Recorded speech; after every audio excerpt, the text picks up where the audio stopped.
The IFSC Asia Youth Climbing Championship 2025 started with a big opening in Pimpri Chinchwad. More than 200 young players from 30 countries came to take part.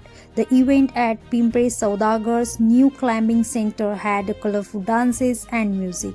MLA Shankar Jagtap welcomed all the guests and encouraged the young athletes. He said this event will make Pimpri Chinchwad proud and inspire more youth to take up sports. It's a great moment for our country and for India. स्पर्धा पिंपरी चिंचवड मध्ये आयोजित केलेली आहे, याबद्दल तुम्ही काय सांगाल?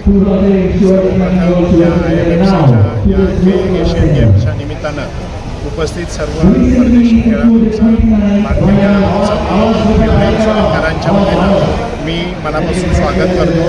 आज महाराष्ट्रामध्ये पहिल्यांदाच अशा पद्धतीची स्पर्धा होती आणि ही स्पर्धा करण्याचं सौभाग्य पिंपरी चिंचवडकर म्हणून इथला एक प्रतिनिधी म्हणून मी असेल, शत्रुघ्न काटे असतील, नाना काटे असतील, आमच्या बिसेताई पिटेताई असतील, या सर्वांनाच लाभलेलं आहे. आणि हे स्वप्न हे स्वर्गीय आमदार लक्ष्मणभाऊ जगताप यांचं स्वप्न होतं आणि ते स्वप्न आज सत्यात उतरताना दिसतं आहे.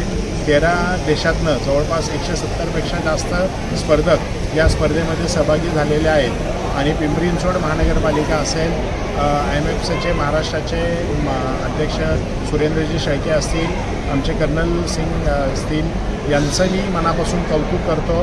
त्यांनी ज्या पद्धतीने या स्पर्धेचं नियोजन केलं, खेळाडूंचं आणि त्यांच्या स्पर्धेचं राहण्याची व्यवस्थापासून तर सगळी व्यवस्था ही महापालिका आणि IMFCने केली, त्याबद्दल त्यांचंही मनापासून कौतुक करतो, अभिनंदन करतो. आणि स्पर्धेत सहभागी झालेल्या खेळाडूंना पिंपरी चिंचवडकरांच्या वतीनं, महाराष्ट्राच्या वतीने आणि इंडियाच्या वतीनं मी त्यांना मनापासून सदिच्छा आणि शुभेच्छा व्यक्त करतो. संपूर्ण महाराष्ट्रामधूनच पिंपरी चिंचवडमध्ये या गेमचं आयोजन केलं गेलेलं आहे, याचं श्रेय तुम्ही कुणाला द्याल? याचं श्रेय मी आत्ताच म्हटलं की महापालिकेने असं इनिशिएटिव्ह आपण जर पाहिलं, महाराष्ट्र हा सांस्कृतिक, शैक्षणिक आणि क्रीडा क्षेत्रामध्ये अग्रेसर आहे. मग ते खेलो इंडिया असो किंवा मग मुख्यमंत्री चषकच्या माध्यमातून विविध स्पर्धेंचं नियोजन असू द्या.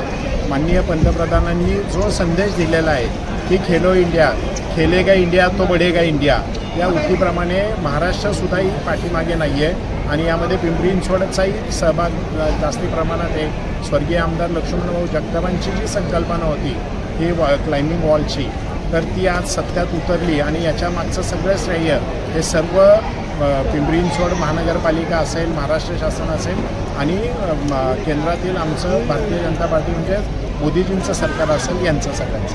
तुम्ही पिंपरी चिंचवडचे आमदार आहात आणि तर पिंपरी चिंचवडच्या विद्यार्थ्यांना एक लोकप्रतिनिधी म्हणून तुम्ही काय संदेश देतात?